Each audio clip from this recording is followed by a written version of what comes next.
Assalamualaikum warahmatullahi wabarakatuh.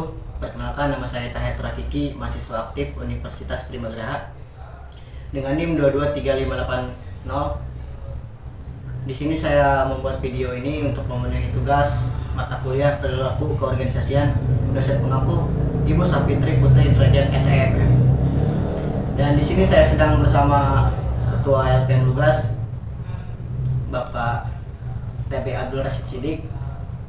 Langsung saja kita tanya-tanya kepada beliau, apa sih yang dimaksud dengan LPM Lugas itu, Bang Cid? LPM Lugas ya. Sebelumnya, halo, selamat malam, pagi, siang, dan sore. Ya, malam. Izin perkenalkan diri sebelumnya, saya Bagus Abdul Rashid Sidik, saya pimpinan umum Lembaga Pers Mahasiswa Lugas Universitas Primagraha Serang periode 2024 hingga 2025. Berbicara soal LPM Lugas, jadi LPM sendiri itu sebuah akronim dari Lembaga Pers Mahasiswa, dan Lugasnya juga bagian dari akronim yang memiliki arti Lingkup Jurnalistik Universitas Primagraha Serang. Berbicara soal pers adalah merupakan suatu insan atau individu yang mana notabene itu sebagai media penyalur ya, atau misalkan insan penyalur informasi yang berbasis dengan berita, biasanya kan terkait dengan peristiwa, kejadian, ataupun suatu informasi yang ada di kehidupan kita sehari-hari, yang telah dikaji, yang telah di cross check juga kebenarannya, yang disebarkan juga oleh pihak pers ini kepada khalayak banyak gitu ya. Jadi berbicara pers mahasiswa merupakan pada zaman Orde Baru itu sebagai media alternatif untuk masyarakat, yang mana rezim Orde Baru itu melakukan suatu intervensi ya, dan penekanan, penghalangan karya-karya jurnalistik kepada jurnalis-jurnalis yang terdahulu gitu. Jadi lembaga pers mahasiswa ini menjadi media alternatif bagi masyarakat terkait dengan pemberitaan tentang hal-hal yang berkaitan dengan lingkungan sosial kepada mereka secara aktual, faktual, dan juga bisa dipertanggungjawabkan. Ya, mungkin seperti itu sih. Mungkin langsung saja kita ke pertanyaan selanjutnya. Bagaimana sih lembaga pers ini memastikan representasi yang inklusif dari beragam latar belakang, pengalaman, dan pandangan di antara anggotanya dalam cakupan liputannya serta dalam pengambilan keputusan redaksional? Keputusan redaksional ya. Jadi lembaga pers juga itu cukup penting ya menurut saya dalam memastikan representasi secara inklusif dari beragamnya latar belakang, pengalaman, dan juga pandangan dari setiap individu termasuk anggotanya itu. Kita bisa menyimpulkan beberapa cara ya yang dapat dilakukan oleh lembaga pers ini untuk mencapai inklusivitas. Jadi yang pertama itu terdapat partisipasi dan keterlibatan anggota ya.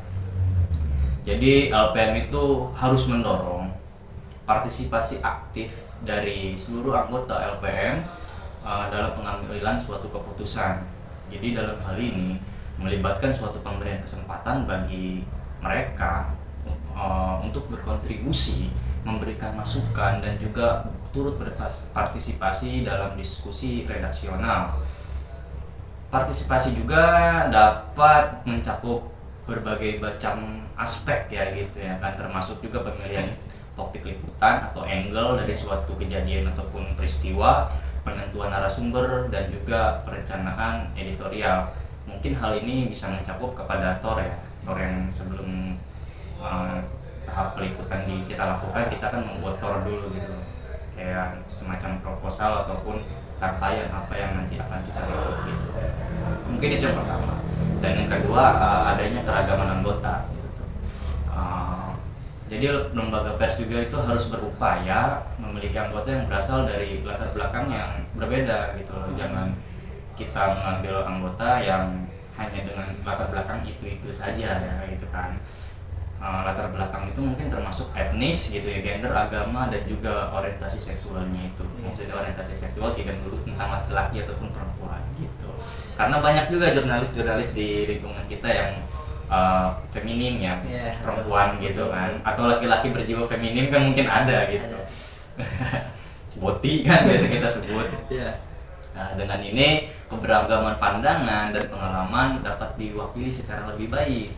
Upaya ini dapat dilakukan melalui suatu kebijakan rekrutmen yang kita lakukan secara eksklusif itu gitu, dengan menghilangkan bias dan proses seleksi itu. Selanjutnya di situ juga kita memiliki kebijakan editorial. Kita mempertanyakan apa sih kebijakan editorial dan apakah LPM Lukas melakukan itu kan gitu. Jadi lembaga pers, sebagai lembaga pers kita harus memiliki sebuah kebijakan editorial yang jelas dan transparansi gitu loh, cukup transparan gitu terkait representasi dan inklusivitas gitu.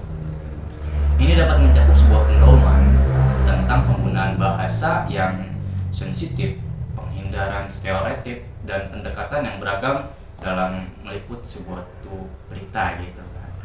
Selanjutnya itu ada menggali informasi yang beragam dalam cakupan liputan. Kita biasanya itu berusaha untuk menggali sumber yang beragam.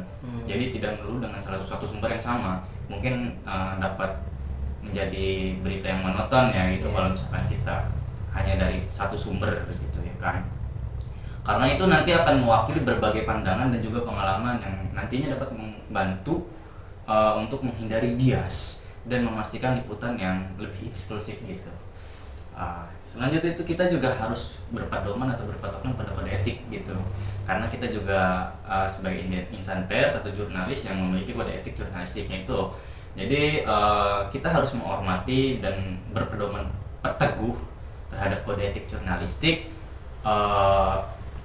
karena itu menekan integritas, keberagaman, dan juga keadilan. Ini termasuk menghindari konflik kepentingan dalam memastikan bahwa sebuah keputusan yang redaksional didasarkan pada fakta dan kepentingan publik. Jadi berita yang berimbang itu mungkin termasuk bagian dari menghormati kode etik juga. Mungkin seperti itu. Baik, kita ke pertanyaan selanjutnya. Bagaimana sih lembaga pers mahasiswa mengukur dan memperhatikan sikap serta keputusan kerja anggotanya? Apakah ada survei atau mekanisme lain yang digunakan untuk memahami persepsi anggota terhadap lingkungan kerja dan bagaimana tanggapan terhadap hal tersebut? Oh iya, kepuasan kerja tim atau ya. Baik, di LPM Lugas sendiri itu biasa kita selalu mengedepankan sistem evaluasi ya. Evaluasi setelah atau pasca kita melakukan peliputan atau biasa kita lakukan itu per jangka waktu sebulan sekali lah gitu, untuk mengevaluasi kinerja, kepuasan hati dan segala macam halnya yang berorientasi ke depan itu menjadikan suatu yang lebih baik lah, atau kita bisa melakukan introspeksi diri aja gitu. Jadi evaluasi yang kita lakukan itu sedikitnya yang nantinya akan menggambarkan sikap dan kepuasan hati terkait dengan kepuasan kerja juga seseorang terhadap pekerjaannya. Hal ini juga mencakup tentang perasaan senang atau tidak senang anggota terkait apa yang mereka kerjakan gitu ya kan. Setiap orang memiliki tingkat kepuasan yang berbeda dan beragam gitu. Kita tidak bisa mengatur dan menyamaratakan, tergantung pada sistem nilai yang berlaku pada setiap individunya.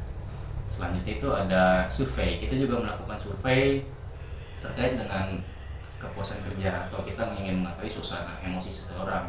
Kepuasan kerja juga kita lakukan secara berkala gitu. Biasanya survei ini melibatkan pertanyaan tentang anggota tim tentang bagaimana sih aspek pekerjaan, termasuk hubungan dengan rekan kerjanya gitu kan, stabilitas keuangan perusahaan, dan juga keseimbangan antara pekerjaan dan kehidupan kepribadiannya gitu. Karena setiap orang juga kan bukan tentang kepribadiannya sendiri, tapi ada tentang pekerjaannya, mungkin asmaranya kan begitu.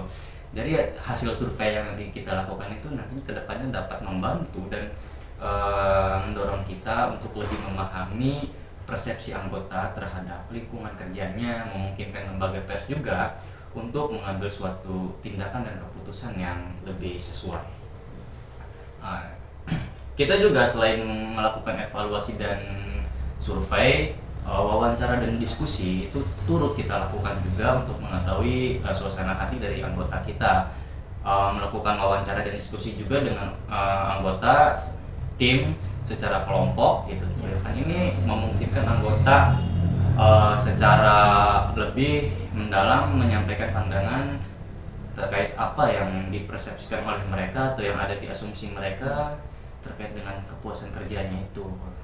Jadi tantangan yang dihadapi dan harapan mereka terhadap lingkungan kerja dapat tersampaikan dan tersalurkan kepada kita. Dan begitu juga kita dapat mengetahui itu semua. Untuk kedepannya kita bisa memperbaiki mana yang kurang dan kita juga bisa mempertahankan mana yang sudah cukup baik ya, mungkin seperti itu sih. Pertanyaan selanjutnya, peran apa sih yang dimainkan kelompok media mahasiswa atau LPM ini dalam merefleksikan dan mengekspresikan beragam emosi dan perasaan yang dialami mahasiswa di kampus? Jadi yang sebelumnya ditanyakan itu bagian dari tanggung jawab untuk kita menyampaikan berita, kegiatan, dan informasi yang secara terkini dan aktual terkait dengan kehidupan kampus ataupun dinamika yang sedang kita hadapi saat itu atau saat ini. Jadi melalui publikasi atau penayangan berita, LPM juga menjadi sarana bagi mahasiswa untuk memahami suatu peristiwa dan perubahan yang terjadi di lingkungan sekitar kita ataupun di lingkungan kampus. Selanjutnya itu sarana dan ekspresi dan serta partisipasi mahasiswa ya gitu. LPM itu berfungsi sebagai wadah kepada mahasiswa untuk menyuarakan pendapat, ide, serta kegiatan positif lainnya yang ada di lingkungan kampus. Mahasiswa itu dapat mengekspresikan emosi, aspirasi dan pandangan mereka melalui tulisan, wawancara, atau melalui sebuah laporan yang nantinya akan diterbitkan oleh HPM Lugas. Gitu ya. Hal itu dapat menjadi sebuah pengembangan keterampilan kejurnalistikan anggota ataupun lembaga pengurusnya itu sendiri, dan kita juga memberikan kesempatan bagi mahasiswa atau anggota untuk mengembangkan keterampilan di bidang jurnalistiknya gitu ya kan, terkhusus pada penulisan, fotografi, dan kemampuan lainnya yang terkait di dunia pers saja gitu. Mungkin selanjutnya itu ada anggota LPM dapat belajar bagaimana menggambarkan suatu emosi dan suasana hati melalui tulisan dan visual. Iya, jadi tidak melulu tentang berita-berita straight news ya kan, soft news gitu kan. Kita kan mengenal beberapa tulisan ya dalam artikel berita gitu, termasuk features maupun novel. Jadi kita tidak melulu tentang straight news gitu ya, berita peristiwa, tidak seperti itu, tapi kita juga mengajarkan kepada mereka bahwa tulisan itu terbagi menjadi beberapa macam ataupun jenis gitu ya kan, baik berupa berita langsung, berita soft news kayak berita features kayak begitu ya kan, novel dan lain sebagainya.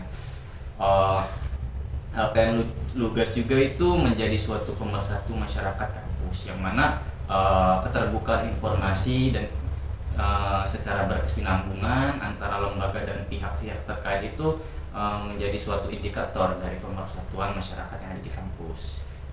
Kita juga sebagai LPM itu menjadi tempat diskusi antara mahasiswa, sehingga kita memiliki suatu peran sebagai pemersatu semua masyarakat yang ada di lingkungan kampus terkait dengan polemik-polemik atau problematika yang saat ini tengah masif. Kita juga menjadi lembaga penyeimbang informasi untuk menghindarkan informasi-informasi liar ataupun berita-berita hoax yang mungkin seperti itu. Dengan menggambarkan emosi dan peristiwa, lembaga pers ini merasa terbantu atau bisa membantu atau membangun kesadaran dan identitas kampus itu tersendiri begitu. Kita ke pertanyaan selanjutnya, itu adalah bagaimana lembaga pers ini memastikan bahwa nilai-nilai seperti integritas, keberagaman, dan tanggung jawab dipromosikan dalam setiap pemberitahuan dan aktivitas redaksionalnya. Dan bagaimana lembaga ini mengintegrasikan penilaian terhadap kepribadian dan nilai-nilai tersebut dalam proses rekrutmen dan pembinaan anggota baru. Jadi lembaga pers Indonesia atau pers mahasiswa itu memiliki sebuah regulasi dan aturan tersendiri ya, dan memiliki sebuah apa ya, pakem etik yang mengatur pemberitaan dan aktivitas redaksional dari seorang jurnalis. Ada beberapa hal yang mungkin dirasa relevan terkait dengan hal ini. Untuk yang pertama itu kita juga memberitahukan atau mengedukasi kepada calon mahasiswa undang-undang pers, yaitu Undang-Undang Nomor 40 Tahun 1999 tentang mengamati dan pendirian lembaga pers atau media massa, fungsi dan perannya. Berikut juga dengan sanksi, pengertian wartawan dan juga jurnalis itu mungkin seperti apa. Selanjutnya itu kita juga memiliki kode etik jurnalistiknya gitu tuh. Kode etik jurnalistik itu ditetapkan oleh Dewan Pers dan harus dipatuhi oleh seluruh media ataupun wartawan yang ada di Indonesia, termasuk pers mahasiswa. Atau kajian dari situ ya? Ya. Jadi kode etik itu mengatur perilaku atau attitude dari wartawan atau jurnalis dalam menjalankan tugas atau aktivitasnya sehari-hari. Beberapa poin yang menjadi prinsip dalam kode etik jurnalistik ini biasanya itu penulisan atau penyiaran berita secara berimbang, jadi balance ya gitu. Pemberitaan juga harus memperhatikan suatu sudut pandang dan menghindari bias. Supaya apa? Supaya berita tersebut tidak menjatuhkan dan tidak memojokkan serta mengintimidasi pihak tertentu gitu. Dan jurnalis juga dituntut untuk independen, yang mana keberpihakan yang wartawan atau jurnalis pegang harus berpegang teguh pada nilai kebenaran, nilai keadilan, dan juga nilai-nilai kebersamaan. Jadi seperti itu. Serta selain menyiarkan atau memberitakan suatu pemberitaan yang berimbang, kita juga harus mengedepankan akurasi dalam berita atau informasi, karena sesuatu yang apa yang kita lakukan nanti yang akan kita tanggung jawabkan. Begitu juga dengan jurnalis dalam menyiarkan informasinya. Wartawan itu harus memastikan sebuah informasi yang disampaikan itu secara benar dan terverifikasi gitu. Dewan Pers itu memiliki peran dalam kehidupan dan mengawasi kehidupan pers gitu ya. Termasuk pers mahasiswa dalam mengawasi dan mengedukasi semua jurnalis atau wartawan. Mereka memastikan agar wartawan atau media massa memenuhi aturan dan etika yang telah sebelumnya kita tetapkan gitu. Berkaitan dengan integrasi nilai-nilai dalam rekrutmen dan pembinaan anggota baru, lembaga pers mahasiswa Lugas juga mengintegrasikan penilaian terhadap kepribadian dan nilai-nilai seperti integritas, keberagaman, dan juga tanggung jawab dalam proses rekrutmen pengambilan anggota baru. Jadi dalam pengambilan rekrutmen anggota baru, kita memiliki beberapa regulasi dan tahapan ya sebelum kita menerima, karena kita sudah mengetahui sebelumnya berkaitan dengan pemahaman materi, pemahaman kejurnalistikan, dan juga kode etik. Karena apa ya, jalan yang kita tempuh itu sangat dekat ya dengan hukum. Jadi baik benarnya kita itu sangat bisa bergesekan dengan hukum yang ada di Indonesia. Jadi di undang-undang juga sudah ditetapkan bahwa perlindungan pers juga ada sesuai dengan kode etik jurnalistik itu tadi. Jadi terkait dengan tahap regulasi yang kita lakukan sebelum nantinya akan kita menerima atau rekrutmen anggota baru, itu kita melakukan 3 regulasi atau 3 tahapan dalam pemilihan itu. Yang pertama itu ada sesi wawancara. Jadi bagaimana kita menanyakan tentang nilai-nilai etika dari si calon anggota jurnalis ini. Kita menggali informasi yang lebih tajam terkait keilmuan dan pemahaman mereka terkait dengan kejurnalistikan. Yang kedua itu kita mengadakan sebuah pelatihan, dan di pelatihan itu biasa kita menggelar PJD ya, pelatihan jurnalistik dasar. Dalam pelatihan itu kita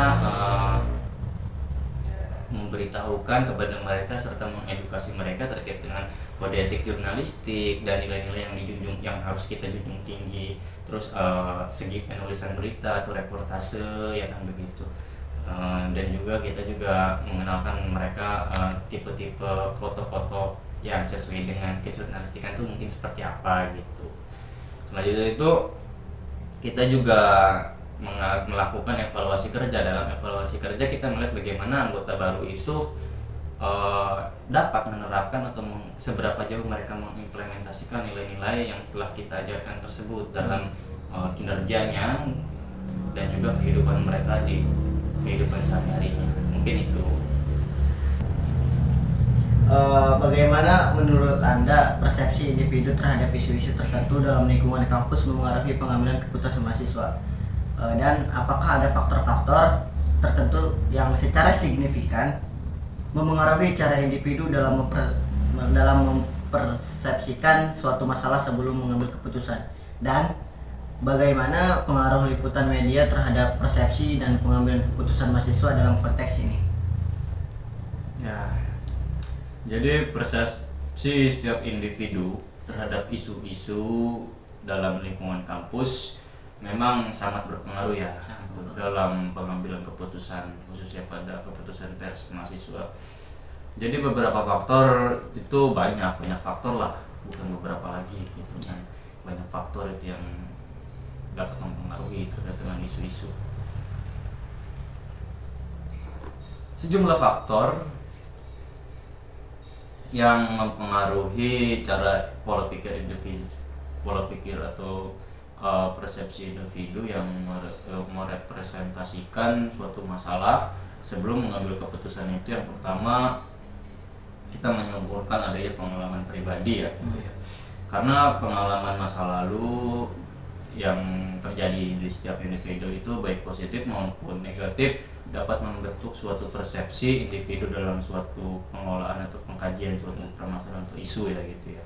Misalkannya seorang mahasiswa pernah mengalami diskriminasi di kampus, intimidasi ya kan, intervensi dan tindakan reaktif lainnya dari pihak lain.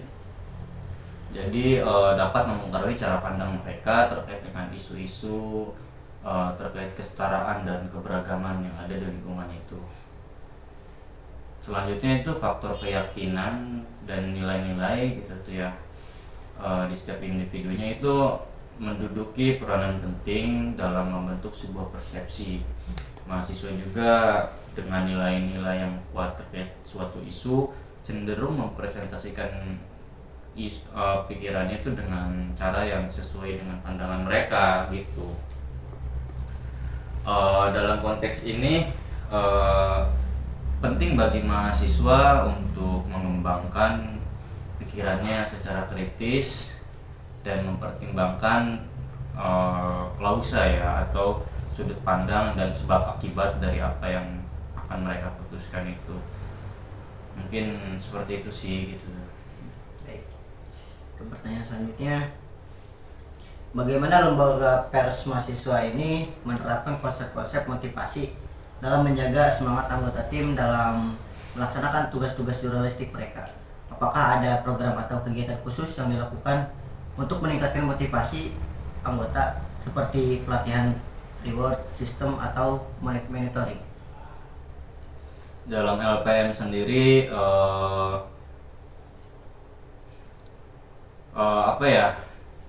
menghasilkan pemberitaan yang berkualitas dan memastikan semangat anggota tetap terjaga itu merupakan suatu hal yang krusial atau penting ya, faktor utama kita juga dalam menjalani kepengurusan ini. Ada beberapa cara LPM dapat menerapkan konsep motivasi itu. Yang pertama, kita melaksanakan sebuah pelatihan ataupun pengembangan secara rutin gitu, baik kepada anggota baru ataupun kepengurusan yang lama, yang nantinya mencakup sebuah keterampilan kejurnalistikan, antara lain itu penulisan berita, fotografi, dan penggunaan teknologi media sosial, yang nantinya akan meningkatkan kompetensi anggota dan semangat mereka akan terus terjaga. Selanjutnya itu ada reward system juga. LPM itu mengimplementasikan sistem penghargaan untuk menghargai kontribusi anggota. Jadi apa yang telah mereka kerjakan dan telah mereka lakukan kepada tanggung jawabnya, kita juga sangat mengapresiasi. Nah, berbagai bentuk apresiasi yang kita berikan. Yang pertama, kita apa ya, kayak pengakuan terhadap publik terkait hal-hal yang telah mereka kerjakan. Iya kan. Yang kedua itu kita memberikan suatu sertifikat atau penghargaan lain-lainnya gitu tuh. Kita ambil satu kasus, satu contoh, wartawan di bulan ini atau kontributor terbaik. Iya. Nah, jadi pengakuan tersebut kita berikan kepada anggota kita supaya Sebagai acuan dan anggota ataupun pengurus kita ini lebih termotivasi ya untuk terus berkontribusi dalam mencapai sebuah prestasi gitu. Selanjutnya itu kita juga memerankan atau menaruh atau menitik pusatkan komunikasi yang efektif menjadi indikator dalam hal ini gitu ya kan.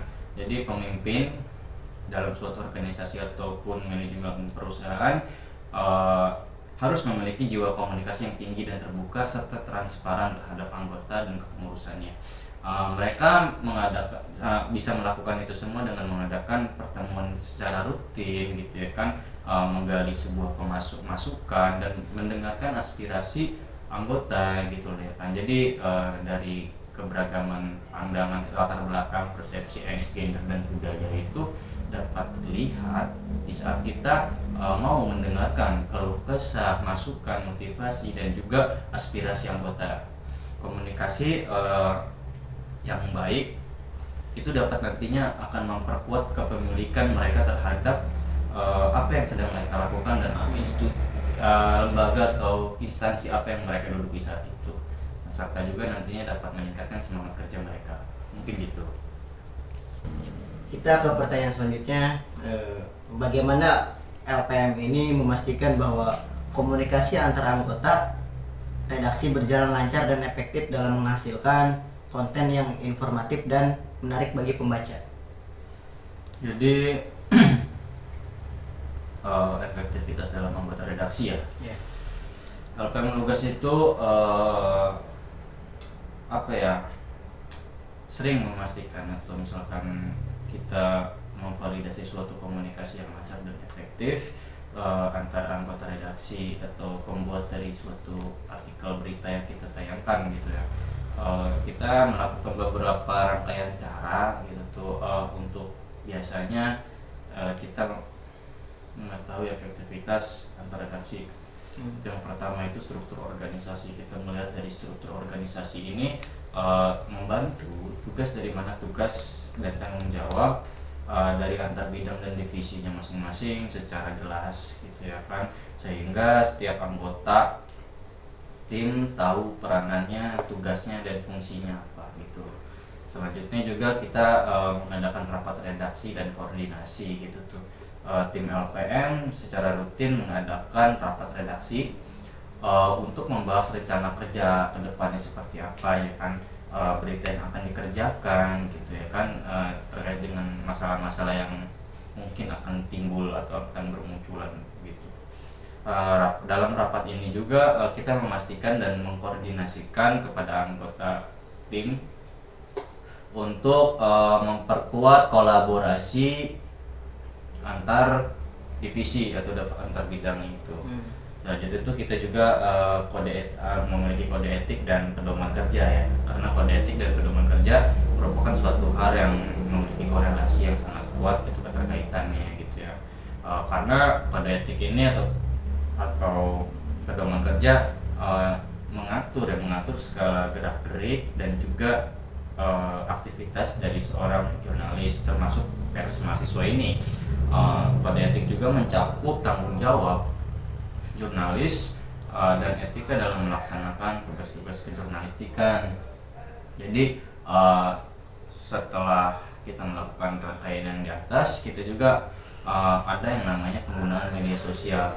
Jadi lembaga pers mahasiswa ini menggunakan berbagai media komunikasi untuk setiap bidangnya dan setiap anggotaannya, baik berupa pesan grup WhatsApp, email, platform kolaborasi untuk berkomunikasi secara efisien gitu ya. Selanjutnya penggunaan media sosial juga memastikan informasi yang nantinya akan berisi sebuah instruksi yang disampaikan dengan secara cepat dan juga tepat gitu, secara akurat juga.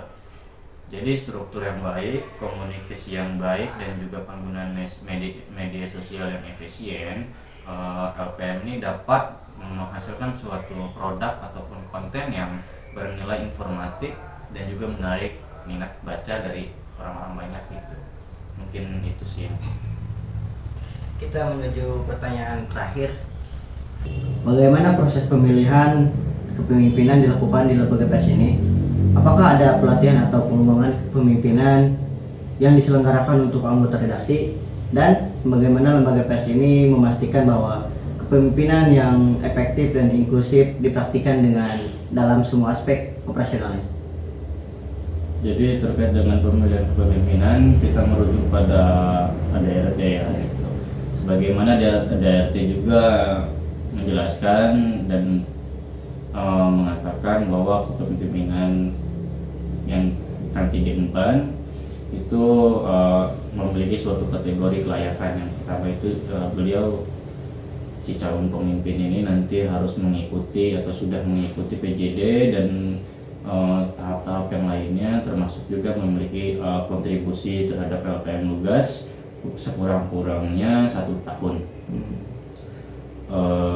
Untuk kriteria atau pemilihan pemimpin redaksi, kita juga kan pasti lebih selektif ya dalam memilih tim gitu pimpinan redaksi, yang mana pelatihan dan juga pengembangan terhadap redaksi terutama Pimred itu lebih ditekankan, karena baik buruknya, layak atau tidaknya suatu produk kejurnalistikan itu untuk ditayangkan itu yang bertanggung jawab itu si Pimred ini tersendiri gitu loh, mungkin begitu. Dan bagaimana LPM dapat memastikan bahwa kepemimpinan yang efektif dan inklusif dipraktikkan dalam semua aspek operasionalnya. Jadi terdapat beberapa cara gitu yang kita lakukan itu kan, selain kita melakukan rapat anggota menyangkut dengan evaluasi, dan juga kita melakukan suatu komunikasi yang baik supaya lebih terciptanya transparansi ya dalam kepuasan hati dan juga persepsi dari setiap anggotanya terhadap keberlangsungan dinamika yang ada di pengurusan LPM Lugas itu tersendiri. Mungkin itu sih. Mungkin itu saja yang saya tanyakan kepada Bang Acid ini. Saya ucapkan terima kasih atas wawancara hari ini. Saya ucapkan beribu-ribu terima kasih. Mungkin itu saja yang dapat Bang Acid sampaikan atau saya sampaikan. Kurang lebihnya mohon maaf. Assalamualaikum warahmatullahi wabarakatuh.